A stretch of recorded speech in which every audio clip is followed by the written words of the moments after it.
The following are totals from cases that street crimes documented involving gang members since January 1st of 2016.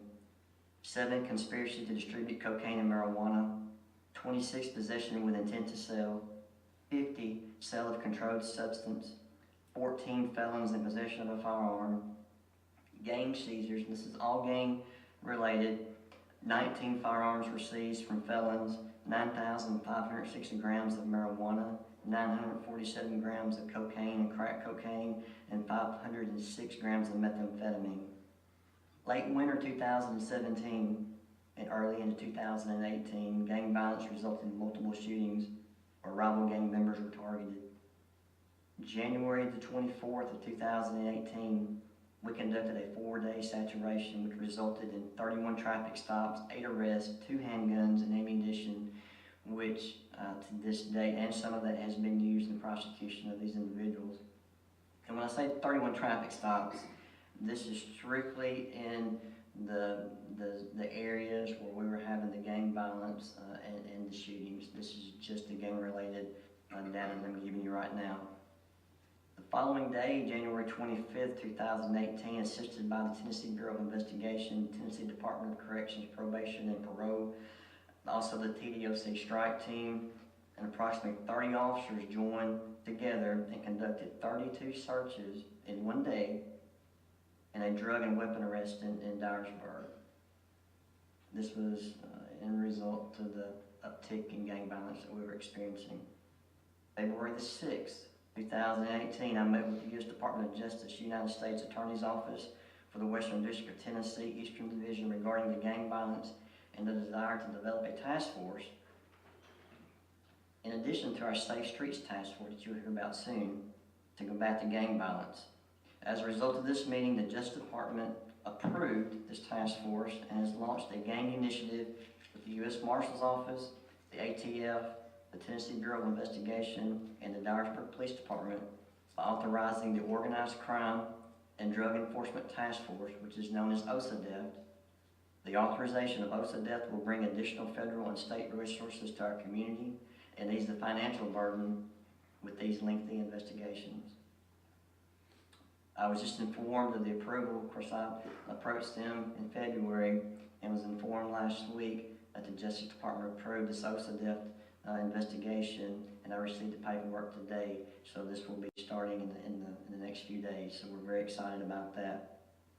Additionally, recently a drug case involving ice, and I'm referring to crystal meth, was being investigated in Dyersburg by the Dyersburg Police Department. The case was picked up by the DEA, and as a result, 17 people were indicted in federal court. The investigation covered 8 states from Hawaii to Tennessee and resulted in 1 cartel member being indicted.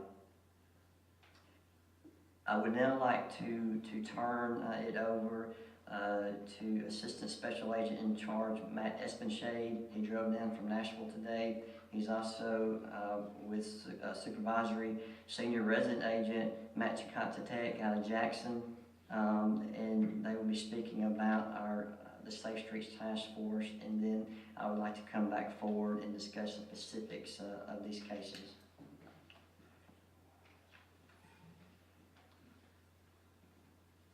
All right, gentlemen, thank you for having me out tonight. I really appreciate it. As the chief said, my name is Matt Espenshade. I'm the Assistant Special Agent in charge of the FBI here in Middle and Western Tennessee out of the Memphis field office where I physically sit in Nashville. We cover the territory essentially from the Alabama border to the Kentucky border, the Mississippi River, the whole way out to Cookeville. We have 54 counties in that division. And from what we call the resident agencies, which are smaller rural communities, we handle 50 of the 54 counties throughout the Memphis division. And we handle about 3 million of the 4 million population in the area that we call home. So we have a large responsibility. As the FBI here, we deal with a little under 100 agents, and we have over 300 different types of federal violations that we're responsible for. So you can see and do the math on that with essentially 4 million residents of our territory. We need to do that in the most effective manner possible, which is why the relationship that we have with Chief Isbell and the city of Dyersburg is so important to us. I've been in the FBI for 23 years, I've served in 5 different field offices, I've served in 3 overseas assignments for about 7 years of time, and I have yet to come across a partner that I would call better than what you have right here in your city, and I'd like to commend you for that. I'd like to commend you for the support that you give us in that collaborative effort to protect your community. What we do with your officers, we take very seriously. And I'm very proud when I walk into a room in our territory where I can have all my agents sitting there and your officers that we consider task force officers. And I can't pick out which ones are the federal agents and which ones are the Dyersburg police officers. They are that good in what they do. They're that professional, they're that confident, and they take that much detail in their work to provide your community a good product. So what we do essentially and what that gives, we started this Safe Streets Task Force in 2010, and Dyersburg was one of the original members of that with 1 task force officer. Over that time, we've grown that now to 9 task force officers, and you commit 2 officers to us. Many communities look at that and they say, well, why should we give 2 of our officers, give them away to handle a larger territory? And what I respond with that is, you're not giving away officers. What you're getting is you're getting a 10-to-2 ratio back in that. And as we drive investigations not only in Dyersburg, but in the surrounding communities, because this illegal activity, these illegal activities that we look at, gangs, drugs, violent crime, the groups and the gangs that do it are not just operating solely here. It's not siloed to Dyersburg. It bleeds over into other communities. And so we can look at the trends and patterns and groups through their communications, through our informant networks, to grow these investigations larger. We even take those interstate, sometimes even internationally, where we are building and taking these groups down with conspiracy laws on the federal side. It's another thing that cooperation does. It allows us to be vested in these investigations from the beginning. It allows us to work with federal and state prosecutors to determine what is the best and most efficient way to take these organizations down. It also is a good return on investment from what it saves in money. We use a lot of federal resources in these investigations. And if I can just recap, I know the chief will do this as well, but I'll just take a minute or two to run down some of our biggest victories, I'd say, that we've had since 2014 in your participation. So we've had an operation, we call it Operation Arrested Development. It was a criminal enterprise focused on the distribution of cocaine and crack cocaine and marijuana throughout the community. In that, we arrested 13 subjects, and we arrested them, federally indicted them. Again, something that took the burden off of the state system and off of your officers. We seized 2 firearms in that operation. Another operation we call Pajama Party. These are all, we give these names so we can work them across these particular lines of communities. And a criminal enterprise focused on the distribution, again, cocaine, crack cocaine, and marijuana. 15 federally indicted subjects. 2 subjects we charged state, 10 firearms seized, and over $8,000 in cash. Another one, I'll just run down the numbers for you, so I'm being respectful of your time, but it was a methamphetamine distribution group, 7 federally indicted subjects, 2 subjects charged in the state, 4 firearms seized, over $77,000 of cash seized in that case. Another one, 9 federally indicted, 4 firearms seized. The violent crime stats are 3 bank robbery subjects that we worked collaboratively to arrest, 6 fugitives from justice, 7 drug offense subjects separate from our joint investigations, and 28 firearm violations. And just recently, the 2 most recent cases, 15 subjects indicted federally, 96 firearms seized. Those are 96 firearms illegally owned from your community that we took off the streets. Over $147,000 seized. And then the last subject the last investigation that I'll discuss, 9 subjects arrested federally, 4 subjects that were arrested in the state, 10 firearms seized, and over $6,000 of illegal proceeds seized. So, as I said, Dyersburg, Chief Isbell, your officers that we work with every day are a incredibly valued resource to helping us keep communities safe here in western Tennessee, middle Tennessee, and I just wanted to not miss the opportunity to come in front of you tonight and thank you for that continued support. Can I ask you a question, please? You do a great job of enforcement and arrest. What about the conviction rate? Do you have any statistics on the conviction rate? Yes, the conviction rate in federal court is exceptionally high. It's over 98% conviction rate. And there's a lot of reasons for that, but about a 98% conviction rate in federal court. Thank you. Yes, sir. Thank you. Any other questions? So if they're convicted with a firearm, a violent crime or drug offense like that, it's mandatory? Yeah, all federal drug arrests work off of the mandatory sentencing guidelines. So a certain amount of drugs are worth a certain amount of time in prison. As you know, parole is not the same as in state. And whenever there's a violent act or a firearm used, it's an enhancement onto those mandatory minimums. Thank you. Mhm. Thank you. Anything else? Thank you, Agent Espinche. We appreciate the report, appreciate the collaborative effort and the resources you bring to our community and department. Thank you very much. Chief?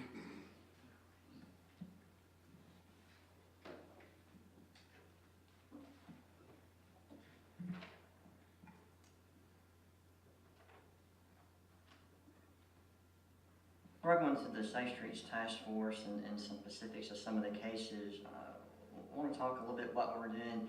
You're going to see why it's so important, why we're putting emphasis on trying to build upon a street crimes unit and the work that they have done over the years and continue to do.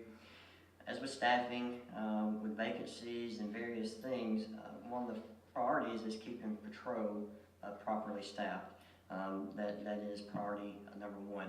We have been looking at ways to do this, and we've discussed 12-hour shifts probably now for close to 2 years, and really looked at it hard over this past year. We implemented 12-hour shifts this Saturday, so we are early into this. But as a result of that, we were able to utilize our manpower, not only build up officers on the street during the regular shift assignments, but also have officers that are dedicated to work some swing shift type hours that will be working some with street crimes unit and going after these types of cases that we're talking about. So, and also in addition to that, we need to get a few folks out of the academy first, but another component of that is our community policing team that has been on our wish list for a long time. And we have a sergeant that is assigned to that team, and we'll be building to that as we can. They'll be responsible for all the community events and everything from neighborhood watches to community meetings and things of that nature. So we'll have a point person assigned to patrol that will be taking care of those things. So we're excited about that. It's going to take a little while to work out some of the bumps in the road, but our team is very supportive. They understand the mission, and I couldn't be prouder of them. So the Safe Streets Task Force, as we get into this, I also mentioned that today they were awarded the FBI Director's Award over the work that they have been doing, and it mentioned some specific cases, and there will be something more coming on that a little bit later in form of a press release. But one of several awards that these groups of guys have won over the years. The U.S. Attorney's Office in Memphis contacted me, and I was invited along with some other chiefs and sheriffs across the state when U.S. Attorney General Jeff Sessions came to town.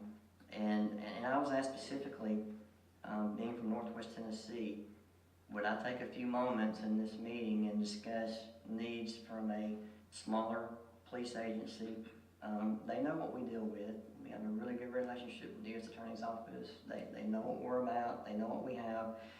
And so I was honored to be asked that, and of course, obviously, I took the opportunity to do that. And it was really simple. I told General Sessions, or I asked General Sessions, to please consider and please ask for Congress, Senate, and ultimately the President to continue to fund the Safe Streets Task Force. I said, as a small town chief in Northwest Tennessee, you know where we're located. I had to tell him kind of where Dyersburg was and where we were located. I said this, and this is the words I used. This is a very strong statement. I said, it is our lifeline. We're dealing with violent gangs, drugs, violent crime, guns, and the Safe Streets Task Force is our lifeline. That's how important this is to us. To go over some of the cases, as you have heard, this started in 2010, and then in 2015, the opportunity arose, had the opportunity, and we actually pursued the second position. I felt it was that important. I value that relationship with them, and I think you'll agree with me when we go through some of these cases. And I'm going to go through these really quickly, and again, you'll be provided with everything that I'm going to discuss tonight. The first investigation, Operation Snow Roots, resulted in individuals from Dyer and Lauderdale County supplying our area with cocaine and marijuana. Now I'm going to refer to Title III's, that's going to be wiretaps and things of that nature, 2 federal search warrants, 7 arrests, 2 guns, and over $8,000 in cash. The follow-up investigation involved drug trafficking organization in Dyersburg, Tennessee, a major supplier of cocaine in Dyersburg, as well as high-ranking member of the violent street gang, the Vice Lords. Most of the defendants in the investigation were also members of the Vice Lords and distributors of cocaine. That case resulted in 15 arrests, 2 guns, and $3,700 in cash. Russell Investigations, supplier of cocaine and crack cocaine in Dyersburg. Again, they were Title III's. As a result of this investigation, 2 vehicles, over almost $9,000 in cash, TVs, furniture, appliances, 2 handguns, and 11 individuals were indicted in federal court. In all these cases I'm referring to, individuals were indicted in federal court. A spinoff from that investigation found a supplier of cocaine in our area.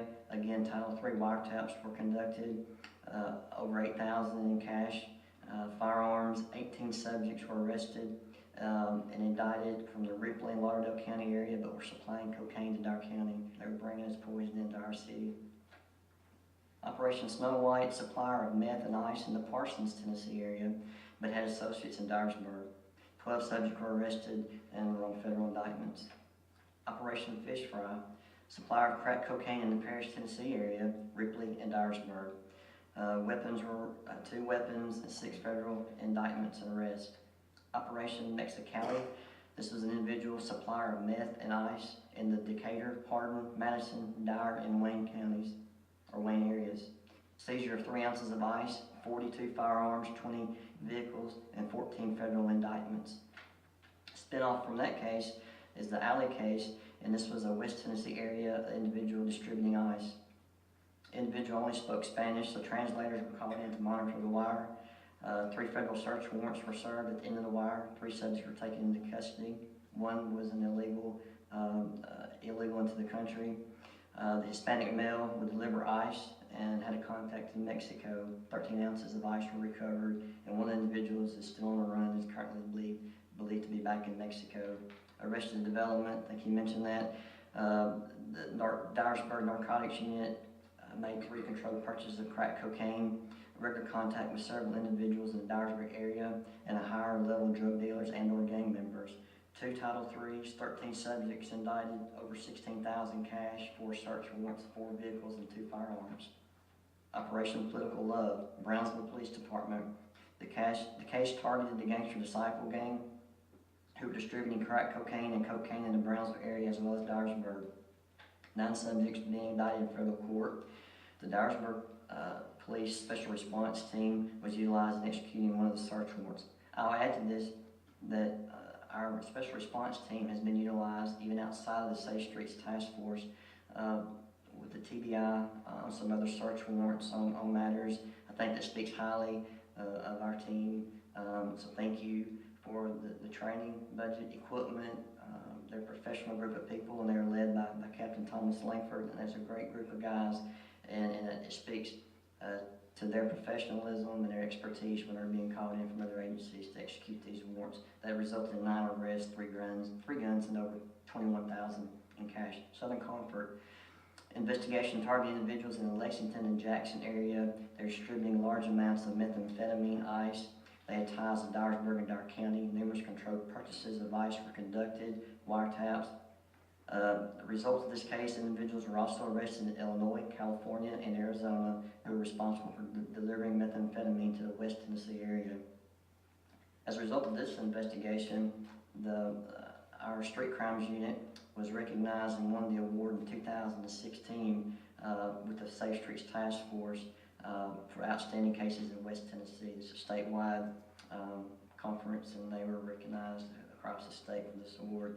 Again, $147,000 cash seized, 1 house in Crockett County, 96 firearms, and several vehicles. Operation Pajama Party, individuals in Dyersburg, Dyer County, Jackson, and Madison County. Individuals were distributing cocaine, crack cocaine, and marijuana in the Dyersburg and Jackson. A lot of subjects arrested in the case are currently on state probation, state parole, or federal supervised release. 17 subjects were indicted, 15 in federal court, 2 in state court. Again, the following year, our Street Crimes Unit and Safe Streets Task Force was recognized and won a statewide award for their efforts. 10 weapons were also seized on this. Operation Mississippi Freeze. This one is quite chilling to me.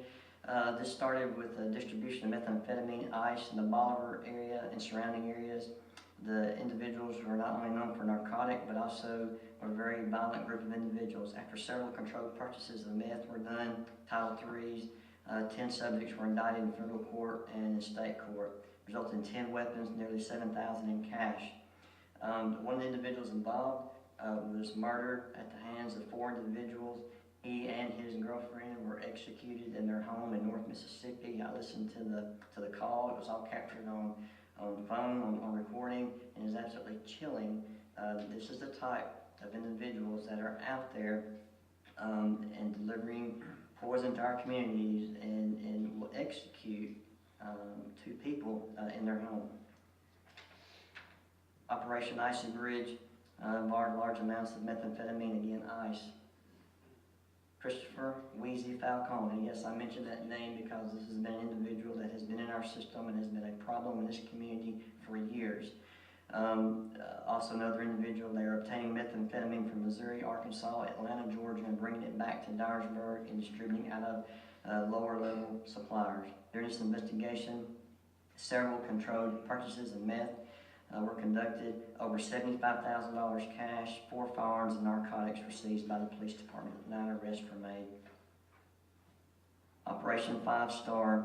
This is an individual who also is a high-ranking member of the gang here, responsible for numerous shootings in our city. He was recently released from state prison, the leader of the Vice Lord gang in West Tennessee. Several controlled purchases were made. And as a result of this investigation, it was determined that a Tennessee Department of Correction employee was delivering narcotics and phones to the prison on behalf of this gang leader. Toward the end of the investigation, that individual was arrested by the TDOC Internal Affairs. Since the arrest of that individual, the shootings have dramatically dropped here in Dyersburg. Sake of time, I'm going to skip over some of these. Again, they'll all be provided for you. There's another case, individual that's a felon in possession of a firearm and also a member of the Kitchen Crips gang was arrested in Union City. Our Safe Streets Task Force got involved and were able to take that case to federal court. The Chicken House, I mentioned this one back in December the 20th, 2016. I mentioned this one because of community involvement. We got on this case as a result of complaints regarding Chicken House on Rawls. The Chicken House was a known location where gang members where drug sales occurred and gambling. Several arrests were made, seizure of narcotics, cash, and vehicles. Since the execution of this search warrant, it has been shut down. And again, this was community involvement, like so many of these start. Danny Haskins and Terry Martin, October 6th of 2017. An individual was shot and killed at a convenience store in Nashville, Tennessee. It was determined that Haskins and Martin, both from Dyersburg, are responsible for the homicide. They were ordered by the individual I mentioned earlier to commit the homicide. Later, the Vice Lord's gangs, also again responsible for numerous shootings inside of Dyersburg. As a result of the involvement, both individuals were arrested and are in custody with Metro.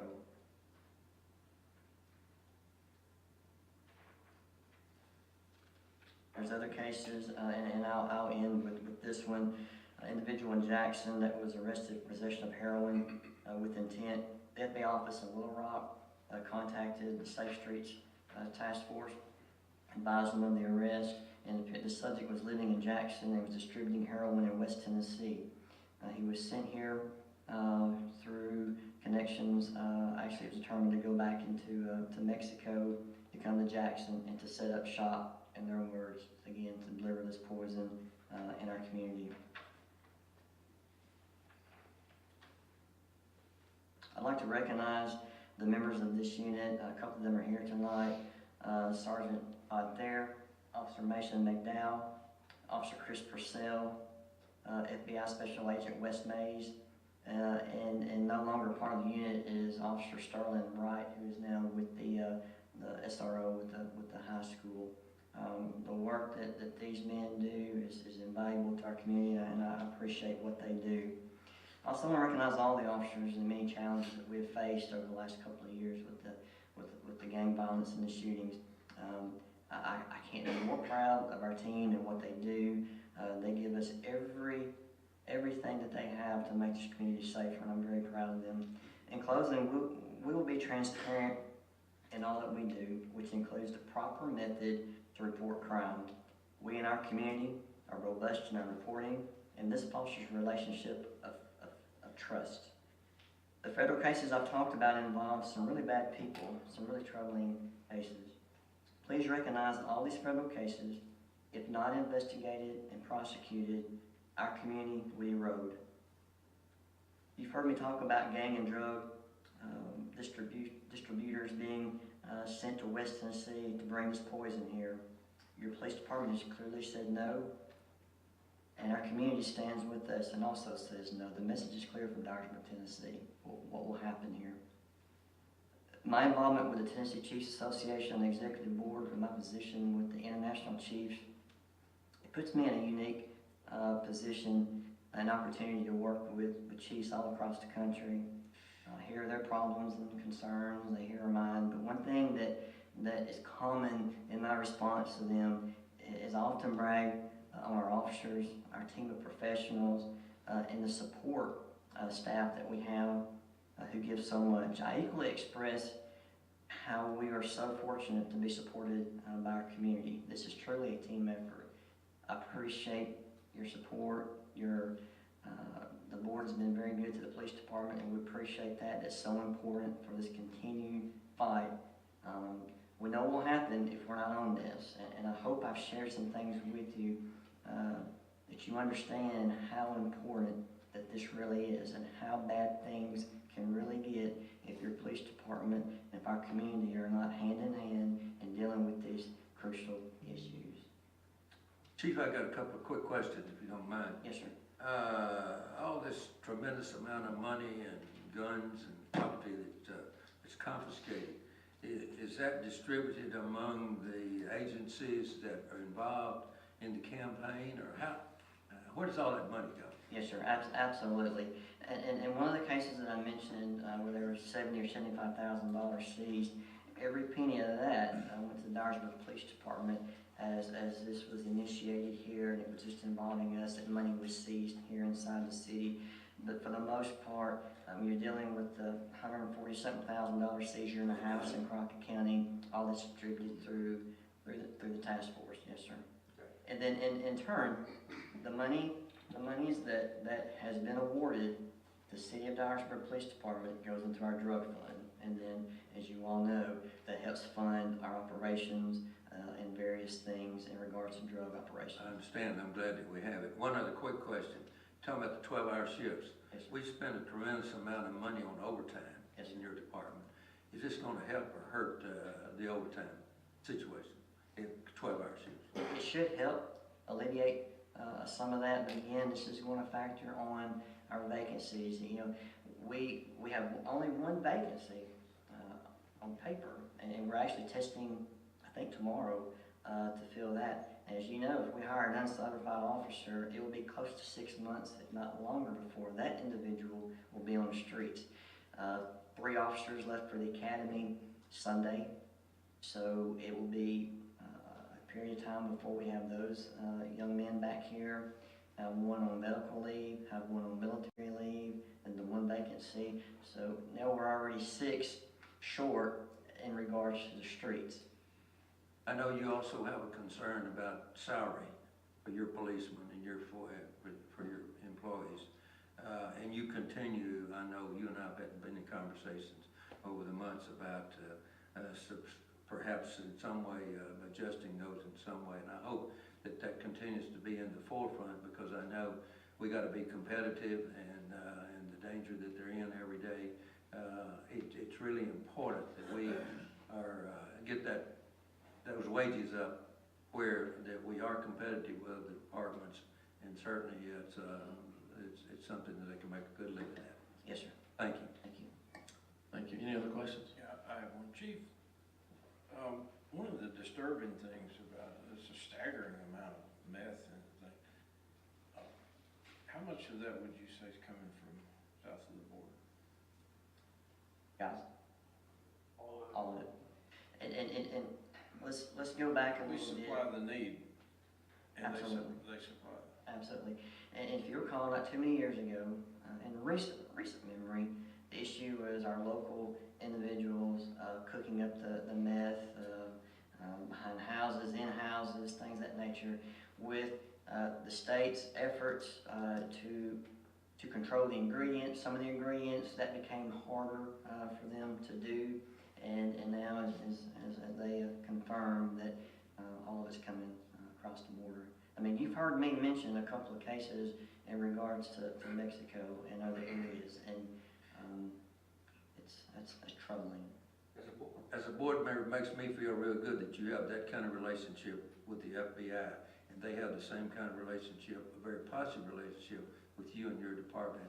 I think it's something we all ought to be very proud of, because you got to work together. It's invaluable.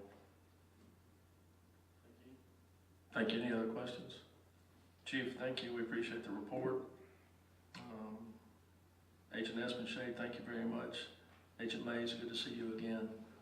And then also Penny and Daryl, thank you for what you do for our community.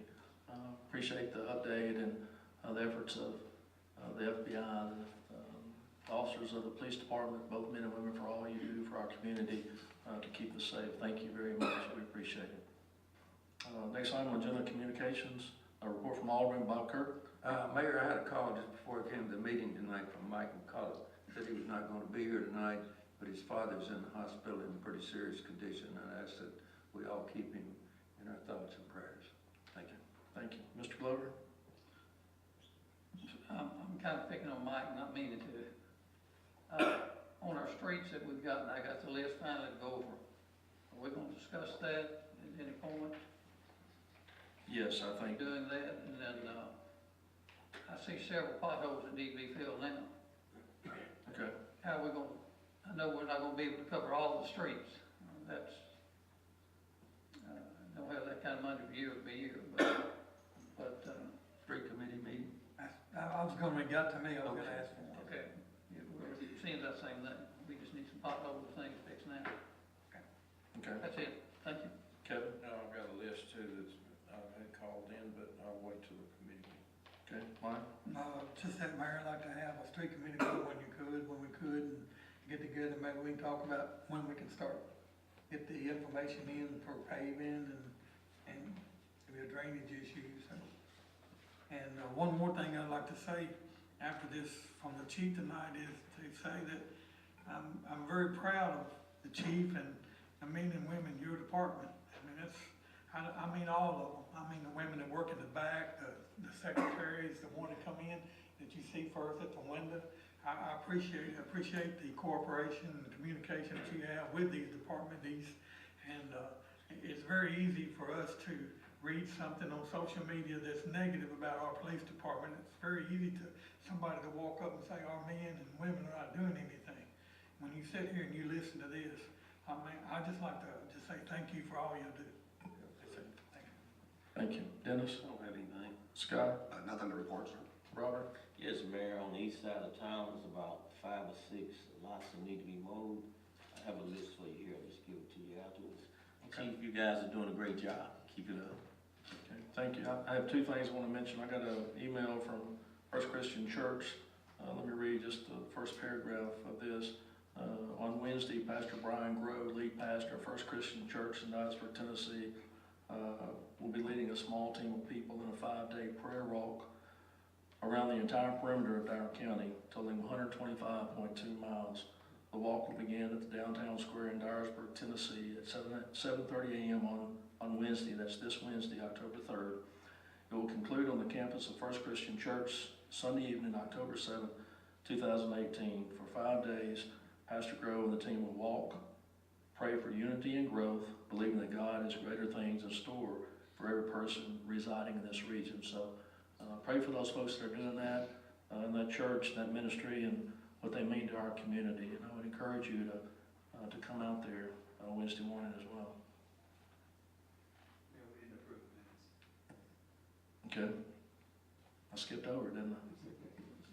Let's do that. I was looking forward to the police report. Okay, make a motion to approve the minutes.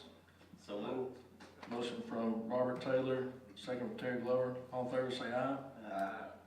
Motion passes. One other announcement I'd like to make will be the second annual Oktoberfest that will occur Saturday, October 13, 2018 in downtown Dyersburg. Thank you for your attendance. Thank you again for the reports, and we're adjourned. Thank you.